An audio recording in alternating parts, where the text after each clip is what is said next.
Now we're live. Yes, welcome everyone to this week's October 30th, 2024. It's also a very precious day for me. It is my only daughter's sweet 16th birthday. So I'm under the gun with the Oh, sweet happy 16. birthday. And so I'm expected to do a lot of things after this call, after this thing. But it's exciting. It's always exciting to celebrate your children's birthday. Uh, and they're excited. So anyway, we welcome you all to this week's episode of Stopping the Violence. And my name is Reverend Zachary Oliver. I'm the Vice President of UPF. And UPF is the sponsoring organization for this really innovative program that we have started over 3 years ago. And we've had a lot of learning curves through the various speakers that have come on, and they've come from just all walks of life and professions and areas that people have been working on to, reduce crime, violence, to prevention, post, violence, religious leaders, different uh, areas of people's really wonderful concerted efforts to play a critical part in reducing violence in our communities here in America. So today we have another special guest, and her name is Diane Ferrari, and I know that she gets that car association all the time. So but anyway, Diane Ferrari, and I like what she's going to discuss, and it's called Service Can Stop Crime. That's really wonderful. And Diane believes community service foster healing, true, unity, and can reduce violence across America. That's incredible. I can just give you a little bit of her bio if you indulge me.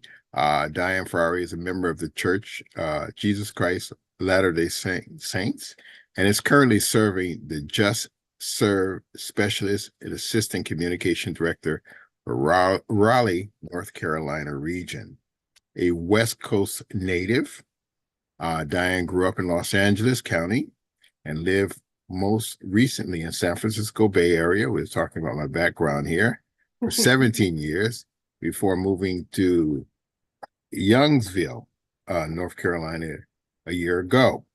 Diane has a degree in history and family life from Brigham Young University, okay, and has been an instructor and a volunteer in elementary schools, an outdoor adventurer. She enjoys traveling, day tripping, hiking, visiting national parks, cooking. Wow. Diane Field finds joy in serving and in her family.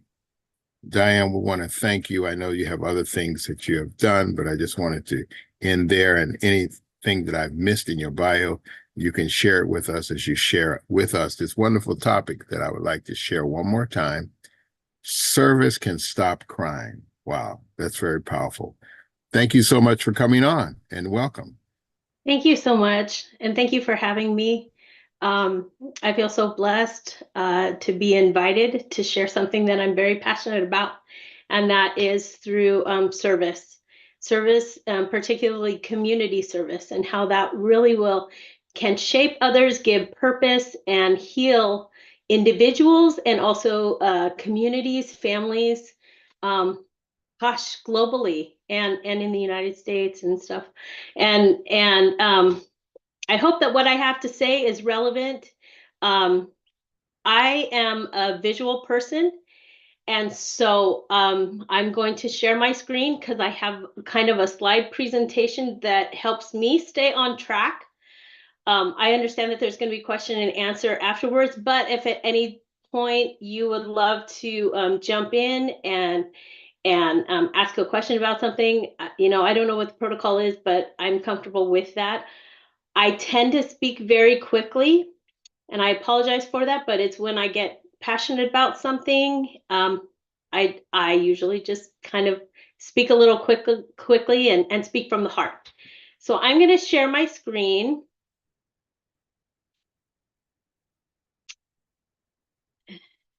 There it is.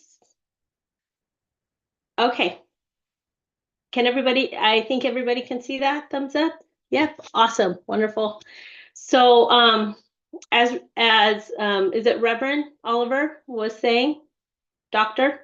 Yes, Reverend Okay. Oliver. Yeah. Okay, was saying I'm going to talk about how engaging in meaningful service can heal us, our communities and families, and the world. And like I said, I am very passionate about this. I've been actively as a Just Serve specialist and been involved with several organizations and nonprofits. And I also am a boots in the ground girl. I serve my food pantry every week. I feel that it's important to engage with people face to face. And so I've been at that, gosh, ever since I was a kid, probably. But okay, let me see. Okay, so this is what we're covering today. It's how service, particularly in our local communities on a level, can promote peace and unity and healing. And then I'm going to go over 8 principles of service, how to promote and engage in meaningful service, whether that's within our congregations, in our community. And I want to talk about impacts and the benefits, particularly with some data among our youth and our young adults, and how we can help them as they are branching out. And then I'm going to talk briefly about Just Serve as a resource, because it is beneficial, and I'm a specialist in it, a believer in it. And then also, I don't know if many people know it as a resource, and really how to utilize community service in building bridges and opening doors.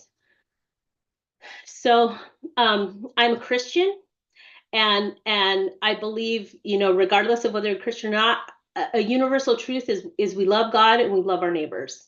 And as we do this, peace truly is promoted, and that we have a divine responsibility to care for those people in need, whatever that looks like, whether that is food insecurity, whether that is the gang member down the street, whether that is somebody being trafficked. We have a responsibility that we do need to care for those in need. And just a couple quotes: the 2 great commandments, first to love God, second to love our neighbor. We show our love by serving them. And life's most persistent and urgent question is, what are you doing for others? And that's Dr. Martin Luther King Jr. Absolutely. What are we doing? What I want to bring up is we need each other, regardless of whatever our faiths are, our differences, what our economic status is, our race. We need each other. Concerning humanitarian work, God is using more than one people for the accomplishment of this great and marvelous work. It is too vast, too arduous for one people. We need to be cooperating with one another in our efforts. So that means Salvation Army is not going to be able to do it alone, right? The Methodist Church is not going to be able to do it alone. We need to come together and cooperate, united in efforts, to come together, to work together in solving whatever it is, right? And put some of those differences behind us as we tackle these things. This kind of sums up everything. When you see, oh, I can't see that little thing, hold on. When you see and feel the blessings this brings, that service, to you and those you minister to, you will want to make this a daily pattern. When people engage in service, they feel the need to make it a daily pattern. When we respond, we will discover how fulfilling, liberating, and calming it can be for us, and how we can be an agent for change and comfort in the lives of others. With all the distractions around us and so many lesser things demanding our attention, the challenge is to respond to this invitation and actually do something to really make a change and live different. Let this be a defining characteristic of who you are. This is the way we find joy and peace, fulfilling, liberating, calming, and that this can be an agent for change. When we introduce community service into others, it does incite change and that calming so that we understand one another and are less prone to acting out in violence with one another. I want to go over, these are after years and years and years of service and and working with different organizations and helping with grants and serving along these front lines and stuff. These are some principles of service and how it can truly benefit our communities. And some of this, I hope, resonates with you and that you might have seen the benefits of it. The first principle I want to point out is that service blesses both the giver and the receiver. When we lift the burden of others, it blesses our lives in ways our trials cannot take away. A lot of times we look at community service like efforts that we are engaging to help that person. We might not realize that when we give, we ourselves are also being blessed internally too. And that when we help someone else, we also receive those same blessings. These pictures are of me. It's been an interesting year for me, and I just want to share a brief testimony about this. I was diagnosed with a brain tumor in December, completely caught off guard. I had just moved here and was immediately told I needed to get to the hospital. It's a tumor that had been growing for 8 years. And this last year, I've been very, very blessed. This last year, I've gone through 2 brain surgeries. I just finished radiation last month. Hooray. And I have been very blessed, and let me tell you, miracles have ensued. However, where I was a little bit of a darker place, you know, but I decided to look outside myself and actually give. And I can tell you, as I gave back, I truly received and was able to receive strength and joy and peace in dealing with my own issues as I looked to helping others. And so for a whole year, I've just kind of been focusing, hypersensitive in focusing on that. I want to show you these 2 pictures. This is the picture on the left is a widow who some youth came and heart attacked her door to show her some love on Valentine's Day. And then on the other side, it's a woman who was going through cancer. When I talked to the kids that were engaged to this and the widow, I asked who benefited from this. And both of them equally said that they had been, right? The widow had, she felt like she was the receiver, but the kids who gave of that service, look at them, they're all smiles. They felt like they were the recipients because it brought about so much joy.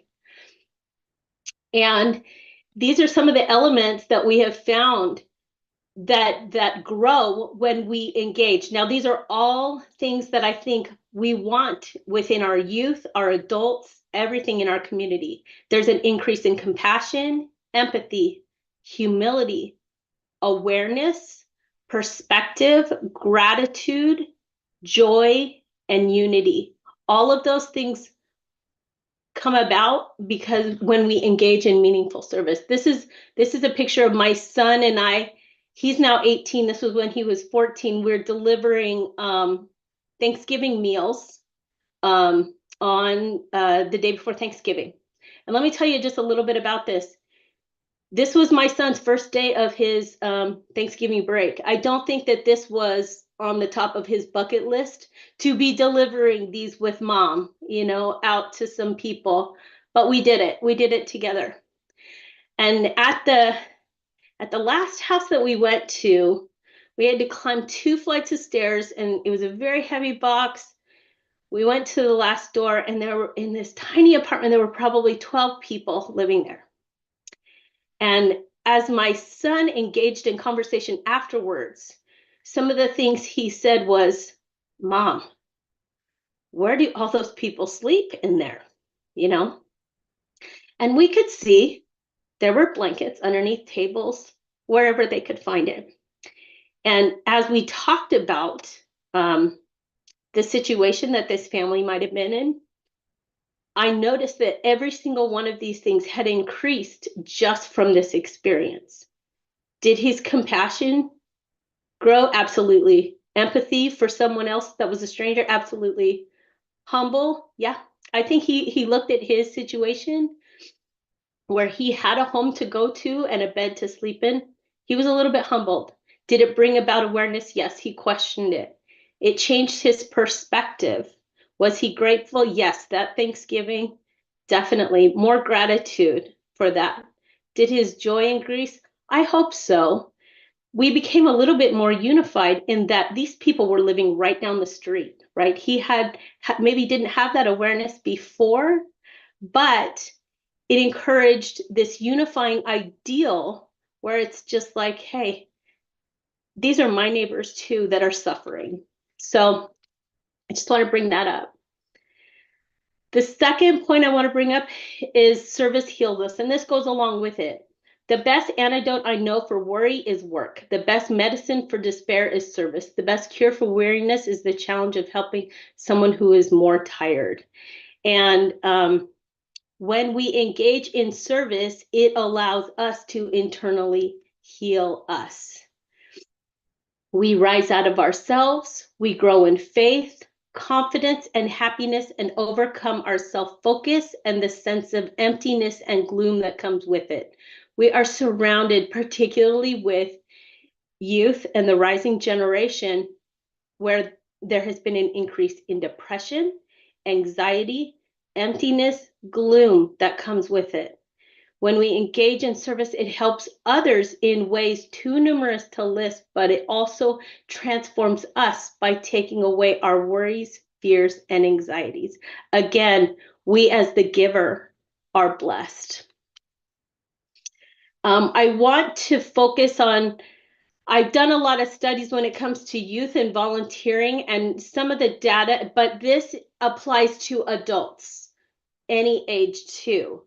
But the research that I've looked into and the studies that have taken place, these were particularly on youth. However, this definitely can apply to adults as well. So with studies on youth, some of these studies were done, the School of Medicine, and also there was a BYU study on the teens and volunteering, and another one UCLA had conducted. When they looked at the studies on youth that volunteered, these were some of the social benefits.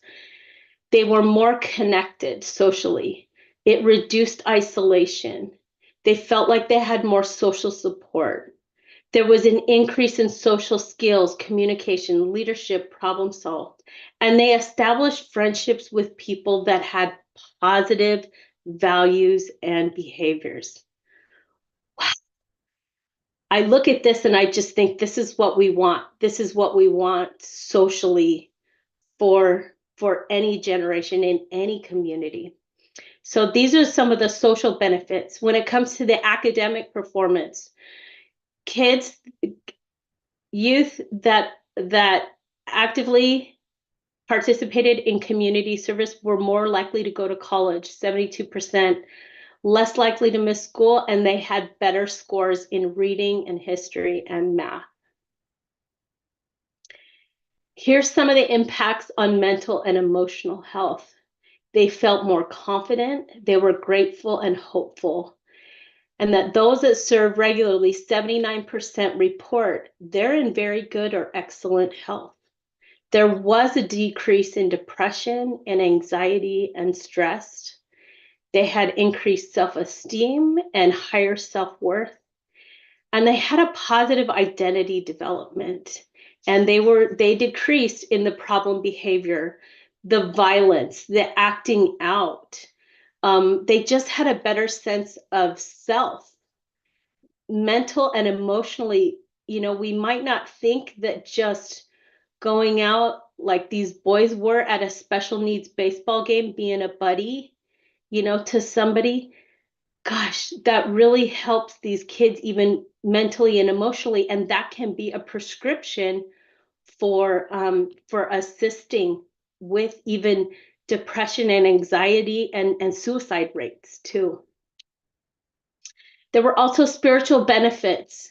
When serving our God becomes our main priority in life, we lose ourselves, and in due course, we find ourselves. So these kids were able to find themselves through service. And as we do more, then we become just more converted in everything. You know, we're not just learning, but we're doing and becoming something. Here's some other findings in the research. Family practices influence youth volunteering. So that means that when parents were serving, they usually have kids that serve. And that youth that volunteer during high school are more likely to volunteer in their adult life. And they're still serving 5 years after college. And that benefits are more pronounced. When they want to, rather than if it's forced, and even if it's required, you know, the benefits are still good, but when they want to and it's not forced, there's better benefits. And the students, you know, humans are hardwired to actually to give. We naturally, believe it or not, do want to give. The picture on the right is a father and 2 sons that were just out here helping with hurricane disaster relief. They lived in Virginia. They wanted to do something. He grabbed his boys. They grabbed a chainsaw, and that's what they spent the weekend doing in South Carolina, where a tornado had taken a tree down at a single mom's house. And I was able to visit with them a little bit. And when I asked the boys, I was just like, why are you out here? Why are you doing this? You could do something else. And one of the kids said, well, it's God's will. And then another kid said, service feels good. And it does, right? I mean, as simple as it is, it was just like, service feels good. I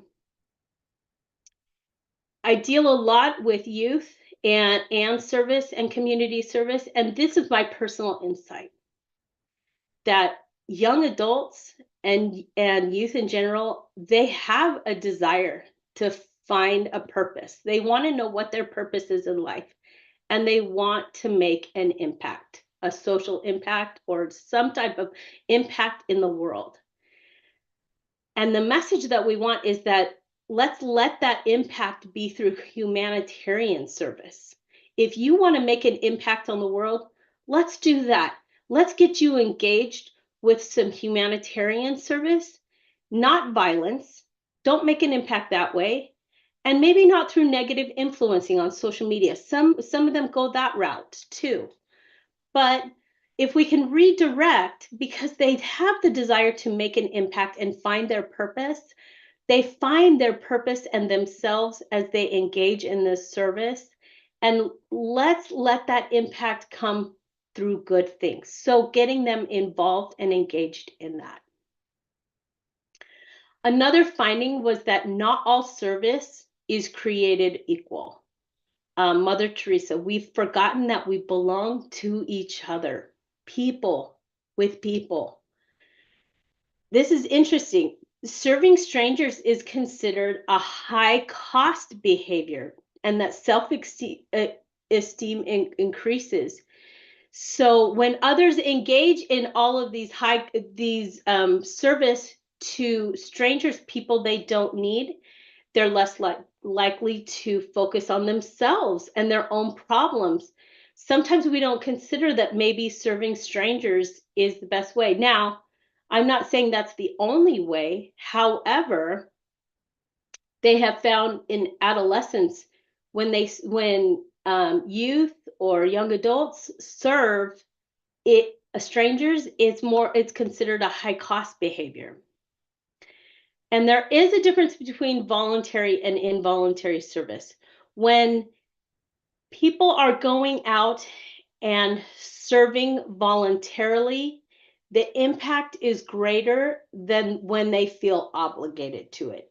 If I'm obligated to engage in community service because I participated in an illegal activity or something and I need to do community service, it's more impactful when they're going out voluntarily rather than they are obligated to do so. Okay. But strangers in participate. And this is kind of the breakdown of what we have found. The good, the better, the best. Okay. Service is wonderful no matter what it looks like, and all offerings are wonderful. Whether you are a write out a check person, that is so needed too. Whether you are engaging at home or face to face, whatever you can. But these are some of the findings. Good levels of service is when you are getting out there, and maybe it's like an assembly line. You're putting stuff in like a hygiene kit, or if it's like required, that is still good. They found that a little bit better where it's an increased impact is when you're serving friends or family or church members, and when it's involuntary. But what they have found the greatest results have been the best when they're serving strangers, right? And they have a human connection and it is voluntary. Okay. So when it comes to serving, find what works for you, because you got to find what's your jam, basically. Whatever's going to work for you. And what I have found and what from organizations have found is that people want to serve, but they don't necessarily know where to go and how to do it, right? You have a congregation, you have a Girl Scout troop, you have, your family. You've sold me on serving. I don't know where I can go and how to even go about this. And one option that is available that is global to everyone that many don't know is justserve.org. It is a place that anybody can go when you want to serve. And I'm not like this, there's no cost. I'm not trying to force this on anywhere, but volunteers can search for opportunities in their local community. You can go on justserve.org, type in your zip code, and it will highlight opportunities and needs that are local and also further away if you'd like. It's free. Links, and it links the community volunteers needs with the volunteers, and it does not discriminate. You can post any project on there, regardless of what your religion is, what your political stance is. There's some rules, but the projects are created to enhance the quality of life in your community and to assist the poor and those in need. So just to show you, Just Serve was started about 10 years ago. I'm a specialist for it because I noticed that there was a gap. There was a gap where it was just like, if I wanted to serve somewhere, I'd have to go to my food bank website, and then I'd have to do that. And sometimes there were other little things like the school district needed, or my McKinney-Vento kids, which this is an issue in North Carolina. There's a lot of homeless teenagers and children. I've never seen such rates so high. And I came from San Jose and San Francisco, and we don't have rates that high. But here in North Carolina, we do. And so you have these homeless kids that are going to school, but they need blankets. Well, there's a gap there because they're not receiving, that's not something that's covered under maybe social services, right? And who's going to fulfill that, So that's something like you can put on Just Serve, hey, this church is collecting blankets for this intention, right? It fills in the gaps where maybe social services and helps highlight needs from local nonprofits. So our national the Just Serve Advisory Council, you might see some big people. Rotary International, VOAD, Catholic Relief Services. We have 2 people from Salvation Army. We have Israel Aid. It is global. And so we come together to discuss needs and how we can help get volunteers and support one another and meet together to see how we can help. And so this is what Just Serve is. It's both a site, but there's also an app, of course, because we have apps for everything. It is global, but it helps people find service opportunities, whether you are the police department that is collecting, you know, blankets for children that need to be collected from their homes late at night, or whether you are a high school that is dealing with period poverty and need menstrual supplies, you know. But it brings awareness of needs and organizations. It is completely voluntary. Anybody that wants to go serve can go on there. Any organization, if you're like, I need volunteers for my, you know, high school, you know, Halloween fair or something, you can request volunteers on there and people can look on there and find them and go serve. It also helps with disaster relief. Out here, you know, we had a devastating hurricane that rocked multiple states out here. Everyone was clamoring, I want to help, but I don't know how. And Just Serve is a place where people can say, I need somebody to muck out these houses, or this is where you can go to go deliver that. So you can engage people in in serving your community to improve it. That was the whole goal. So there's local specialists all over. So this is helpful for nonprofits and churches and whatever, but it's also helpful for volunteers if you just want to help. So right now, if you were to go on justserve.org, this is what it looks like for me locally. You can see right there, help all those affected by Hurricane Helene and Milton. You click on volunteer now, and a whole bunch of opportunities that are dedicated just to that would pop up. And then find volunteer opportunities in your area. You can just enter in your zip code, click search, and it will show some other ones for you. And if you just want to chill at home and you like engaging in things, you can volunteer remotely at your own house. There's those opportunities too. So just so you know, anyone could submit something. So if you are part of a church or a group and you need assistance, like you have a project, fantastic. That picture in the middle, it was somebody saying, we need Easter baskets for our elderly shut-ins, you know, great. We could put that on Just Serve, where a group came together and put together over 100 of these to give out to elderly individuals. So that's what I'm saying. It's a resource available, anybody that wants to do that.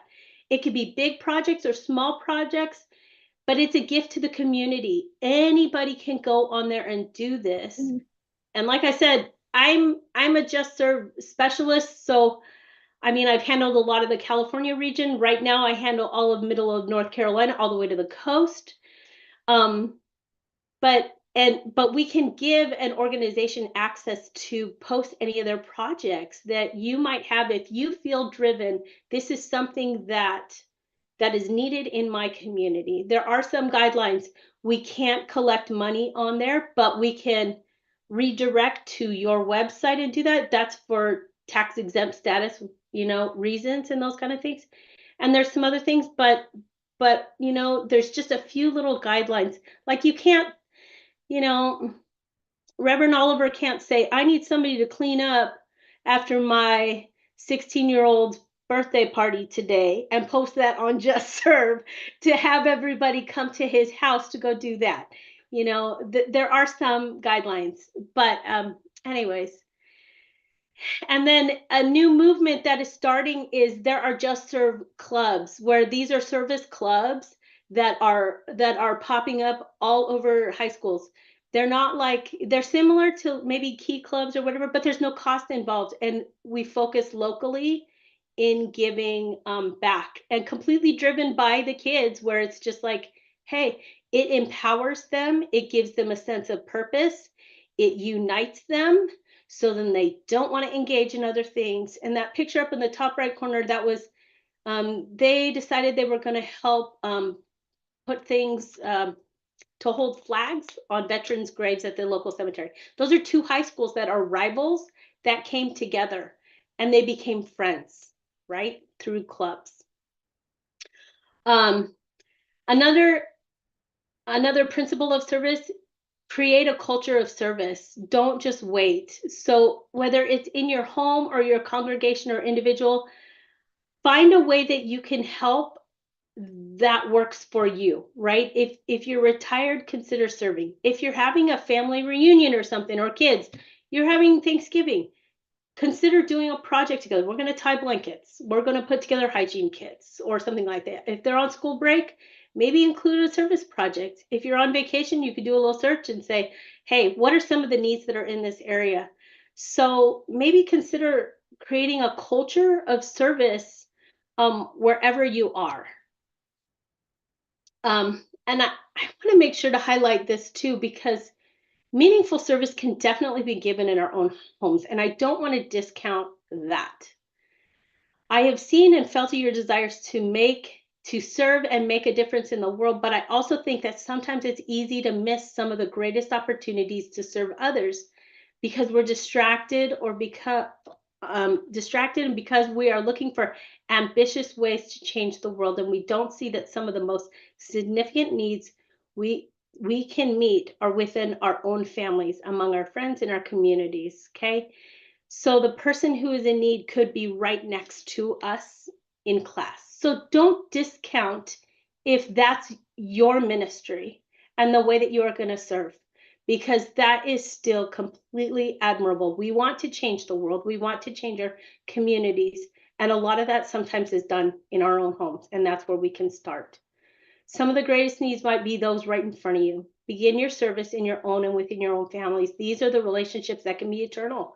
Even if, and maybe especially if the family situation was less than perfect, you can find ways to lift, start, and strengthen. Begin where you are and love where they are. So I really feel passionately about that don't discount some of your offerings in your own home. And seventh principle, small acts can have a big impact. Okay.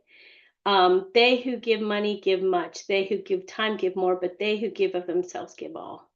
You know, that top corner, those were origami lunch notes that were folded by some little kids and were given at with Meals on Wheels. So, and put on hospital trays. And the response from just a single little piece of paper was overwhelming, as some of these little kids wrote, "You are loved," and just folded them up and delivered them. So don't ever discount some of those small acts, because they do have a big impact. I don't know if you've read about the study of aggregation of marginal gains, but it was about the bicycling team in Britain. And for almost 100 years, they had never won any Olympic medals or anything in cycling. They brought on a new coach, okay? And he decided to improve just little teeny things, okay? And they went under and looked under a microscope, all these different things, to the point that they were even adjusting the type of pillows that their athletes were sleeping on. And it completely revolutionized as they looked at improving. The goal was just 1% to just get a little bit of an increase. And then they became this rock star team in around 2000.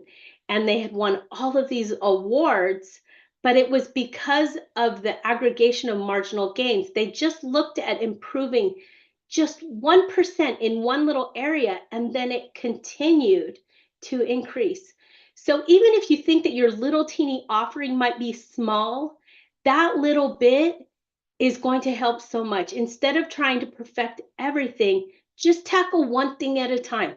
I may not be able to tackle all the violence that's going on in the United States, but I can start in my community, and this is the ministry that I feel impressed to start.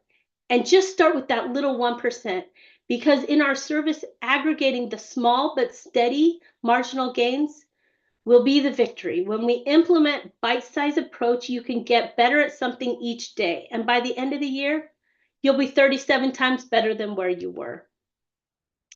We may not solve world hunger immediately, but we're convinced that by serving with each other in our local communities, we're paving the way for much broader changes. Our individual efforts don't need to be huge. A little bit of change here, a few hours there, but even small efforts quickly add up to make a real difference. And that's on the Just Serve site. It's that even those little bits, when you compound, if everybody on this call together were to engage in just something, imagine if everybody just in the world went across the street and talked to their neighbor and expressed love. We could revolutionize this country. So don't ever discount some of those small things and consider your local needs. Like that quote had said before, I know we all want to do grandiose things, but maybe consider what is needed locally, because I guarantee you there are people that are in need right down the street in all of our neighborhoods, particularly even in our affluent ones, whether they are needs that can be seen or emotional loneliness, isolation. I guarantee you there are those things. There was once a story where this woman had collected all of these quotes. This was during the 90s, and she was in England. She packed up a U-Haul with all of these quilts and she drove them out to, I think it was Kosovo, where it was war-torn area. And as she was driving home, she felt impressed. And one of the promptings that she received was, you have done a good thing. Now go across the street and serve your neighbor, right? And she had done something so grand, but she realized, I can serve locally. So consider, because we do a really good job in the United States of masking it sometimes, but I guarantee you there are needs.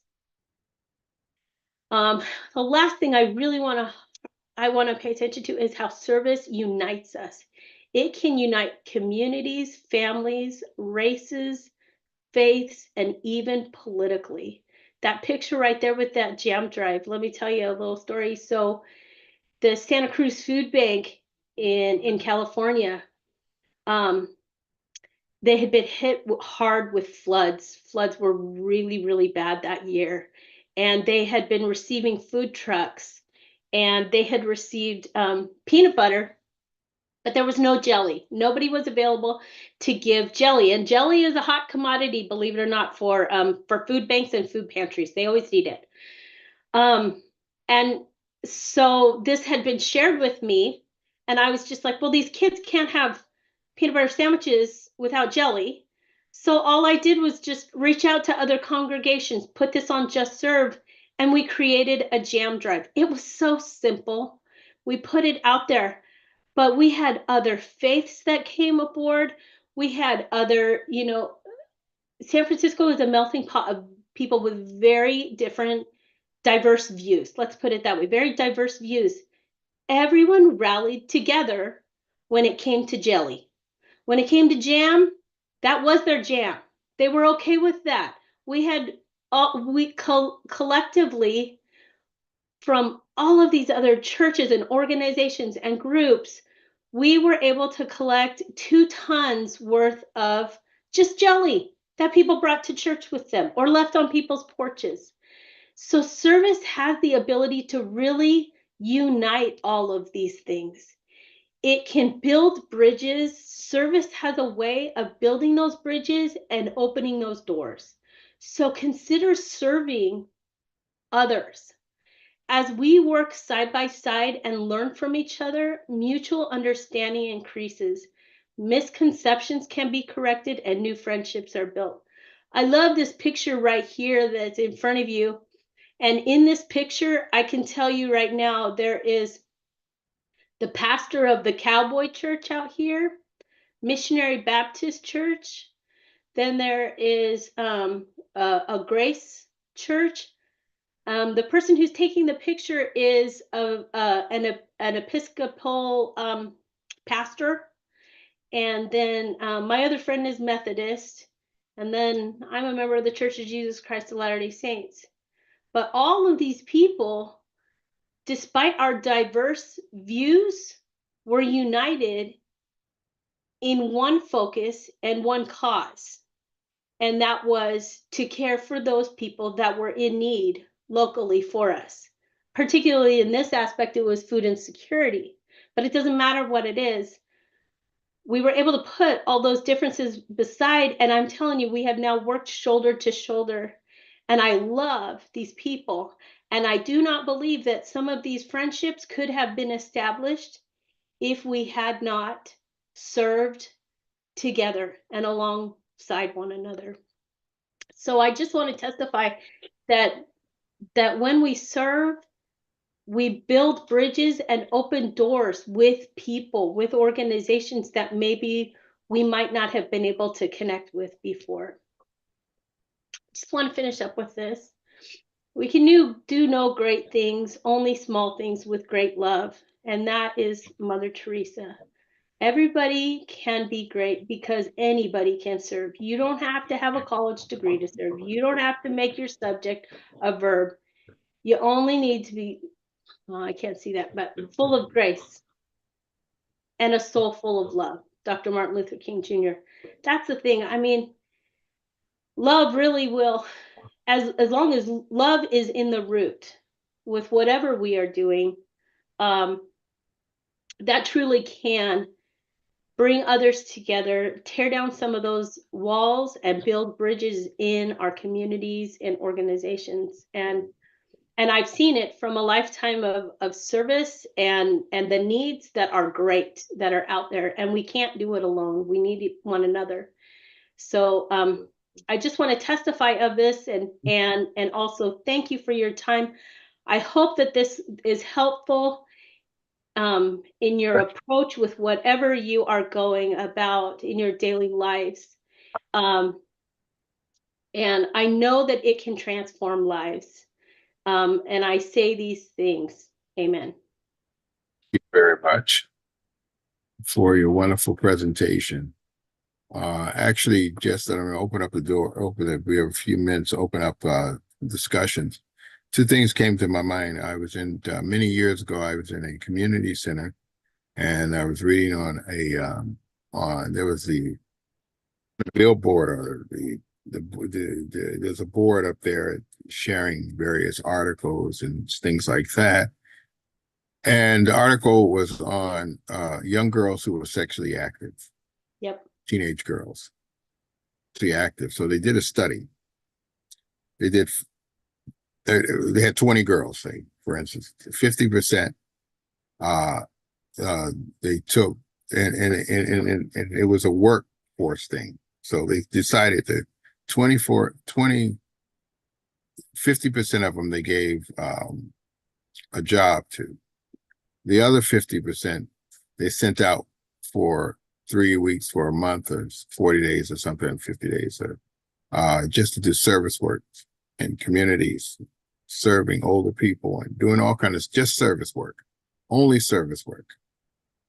And they saw that the girls who just went into the job market, the decrease of their sexual activity even increased.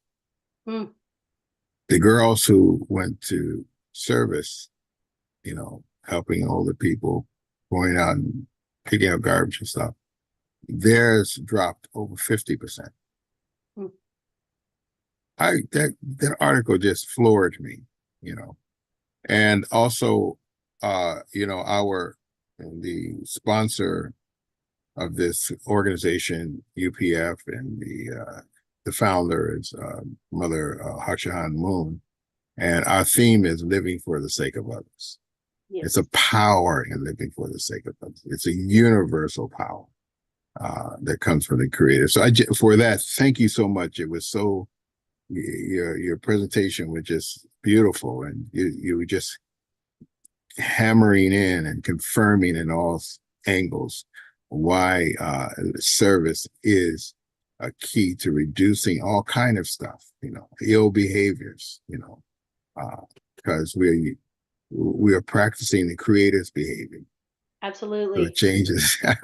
So very wonderful. So I open up the floor. We have a few 10 minutes. We'll open up the floor for anyone who wants to make a comment, or thank her, or a question.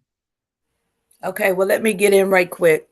Hi, my name is Dr. Madeline Clark Alexander. Thank you so much for the information. I didn't have my camera on. I was multitasking, but I heard every word, and I even paused at some points to take pictures of your slides. But what's really resonating with me, because it was something I knew absolutely nothing about, this justserve.org. That is a powerful tool, because sometimes in ministry, it might be a person that's homeward bound. It might be a person that's looking for something to do and feel as though they can't do it physically. So this is definitely a website that I'll be sharing, but I also want to commend you for the work that you're doing.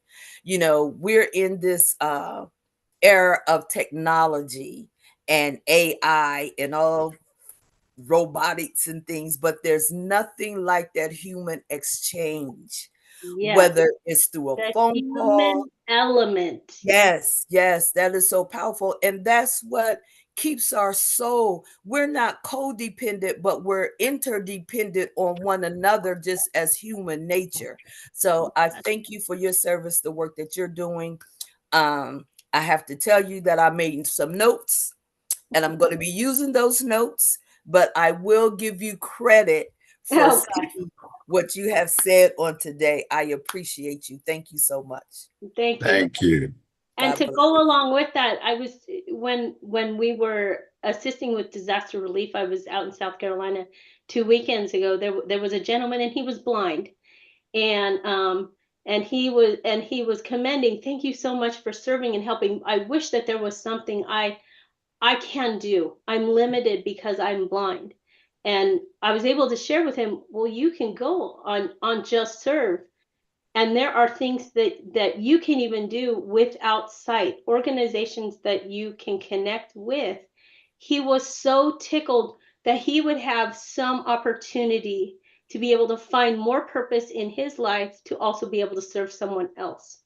So that's where it is, and it's filling in the gaps, and it only works as all of you help post some of that stuff. And anyways, And it's thank you so much. beautiful, because we live to engage, we live to in Yes, support.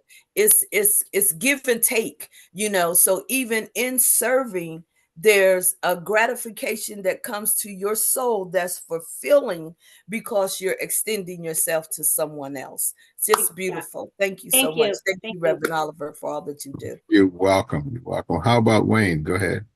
Oh, I'm thrilled by listening to the comments that I heard today. It's outstanding, and it's hopeful.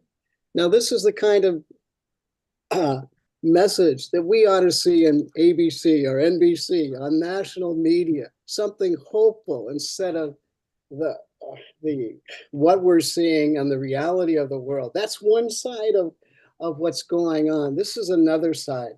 This is the quiet but powerful way to change this country into what we want it to become. And your voice reminding us that we depend on each other, Yes. that we are, another way of saying it is we are one family, Yes. a one family under God, a creator that loves us incredibly, each and every one of us, in spite of our history or our flaws. We have to love one another, because that person is loved by the same creator. I And agree. so I love this presentation, because you pointed out what serving is, and you pointed out how to get involved and what the process is and what are the results of it. You covered it from beginning to end. So, I Thank was you. Thank you so much. thank you for that.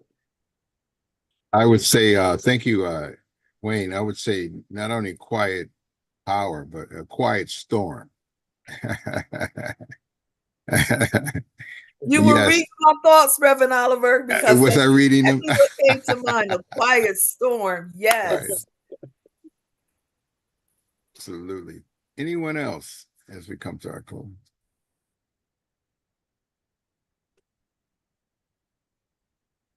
Just like the saying to give you the last word if you wanted to say something else, but boy, it's true when you were mentioning the kids who were serving and how they felt. But, you know, we all have had probably that experience where out of just natural altruistic heart, go do something, pick up something for someone who really needed someone, gave a seat, or, you know, and it's funny, you even physically, not only emotionally, but you feel it physically. You get goosebumps. You ever got the goosebumps when you do something good? You know, so it's like, wow.